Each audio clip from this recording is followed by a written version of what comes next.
I have admired our next speaker for quite some time. Marsha Coleman Adebayo talks the talk, and she walks the walk. She was a senior policy analyst in the Office of the Administrator at the U.S. Environmental Protection Agency, where, get this, where she became a whistleblower against discrimination by the U.S. government. She talks the talk and walks the walk. Currently, she is a leader of Washington, D.C.'s Hands Up Coalition. She also writes for the indispensable Black Agenda Report. Friends, Marsha Coleman Adebayo.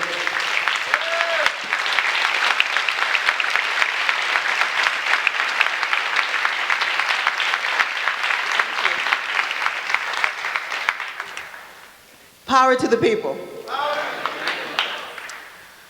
I am so happy to be here. This is a wonderful spiritual moment for all of us to recommit to our fight for justice.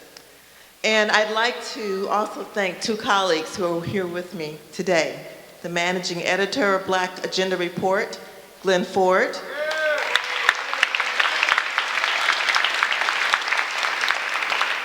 and a powerful sister, Nellie Bailey.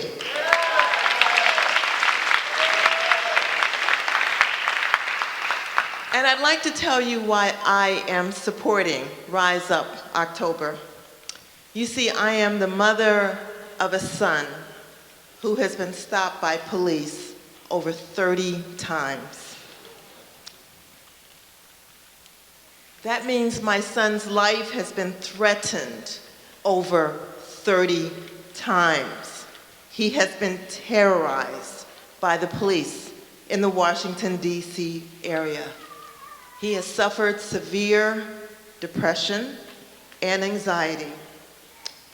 You see, I am every Black mother because I don't know a Black mother whose son has not been terrorized by police.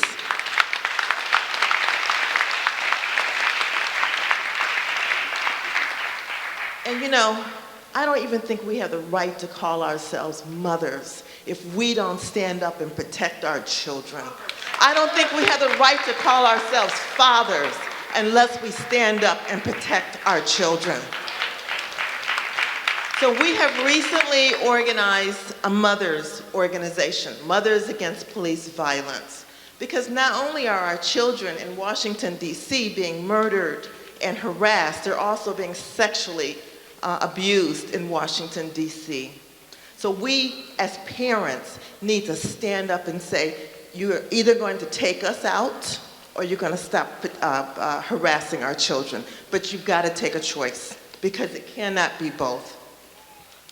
The mayor of Washington, D.C. 2 days ago announced that under a new program, it's really a pretext because of a rising crime rate in Washington, D.C., she's going to hire 500 more police.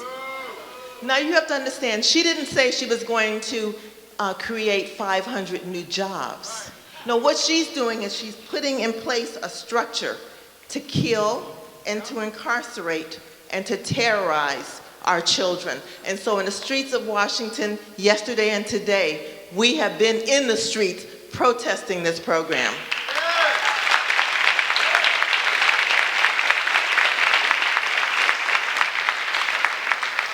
But it gets worse.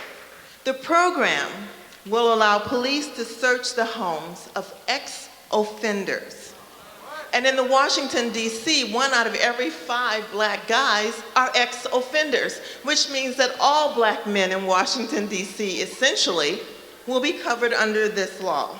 So once you are labeled an offender, you are always an offender. There is never an X before your name.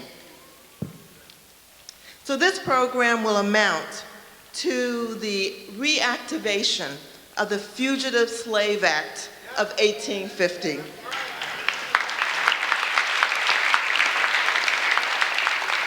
But instead, it will be the Fugitive Slave Act of 2015.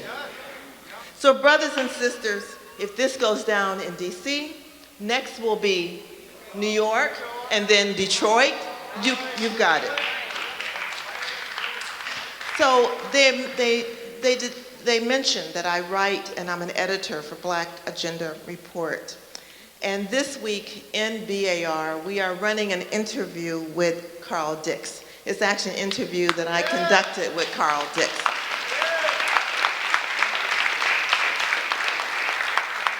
And I need for everyone here to please read this interview. You will learn a great deal, not only about Carl, but also the issues that we are fighting right now. So I ask all of you to please go to blackagendareport.com.